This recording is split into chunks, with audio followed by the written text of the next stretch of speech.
এত বেলা হয়ে গেল, তা বউ এখনো দেখছি ভাতটা দি পাঠালে না।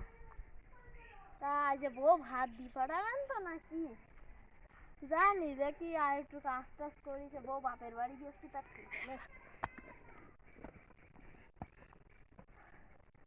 ভাতটা ছেলেদের কাছ দিয়ে পাঠালে তো পেতো নাকি।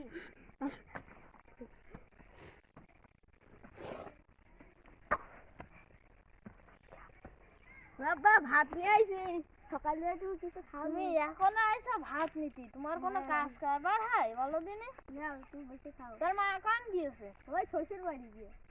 শ্বশুর বাড়ি থেকে গিয়েছে, তাহলে তুমি একলা বাড়ি যাইছো? হ্যাঁ। তা যাও, তুমি বাড়ি যাও, আমি গিয়ে আমি ভাত কটা খেয়ে আমি আসছি। ভাত তো খাওয়া দাওয়া হয়ে গেল, এখন কি করি দেখি। এই পাশে আর একটুকুন কাজ বাকি আছে, একটু করে আসি।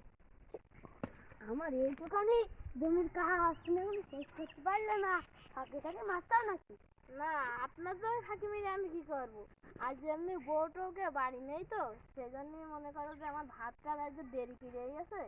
সেজন্য আর মনে করো যে আমার একটুকুন খিদে টিদে লেগে গেছে, বিশ্রাম নিতে গিয়ে একটুকুন দেরি হয়ে গেল। এ সুরা, তুই যে বৃষ্টি দিয়েছিস, তা কই গাছের থেকে একটু সেরকম ফলন নেই?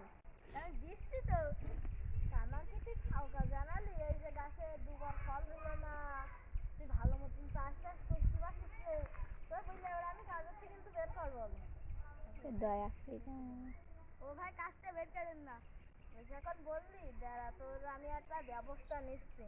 আমি রাতুল সাহেবের কাছে ফোন দিয়ে আজ রাত্রি তোর কাজের থেকে বের করাবো। শ্বশুরা তোর আজ তো আমি ব্যবস্থা করবোই, দাঁড়া মালিকের কাছে ফোন দিন, মালিকের আসার সময় মতন হয়ে গিয়েছে। বেলা বেলা মেলা হয়ে গেছে তো। হ্যাঁ, এই তো 11টা মতন বাজে, দাঁড়া মালিকের আসার সময় হয়ে গিয়ে। সাহেব, আপনার সাথে তো একটা কথা আছে। আপনি যে এসব আম গাছগুলো লাগাচ্ছেন তো, হ্যাঁ, মনে করেন যে এই যে সুরা ইয়াসেন না, এই ইয়াসেন কোনো কাজ কামই পারে না।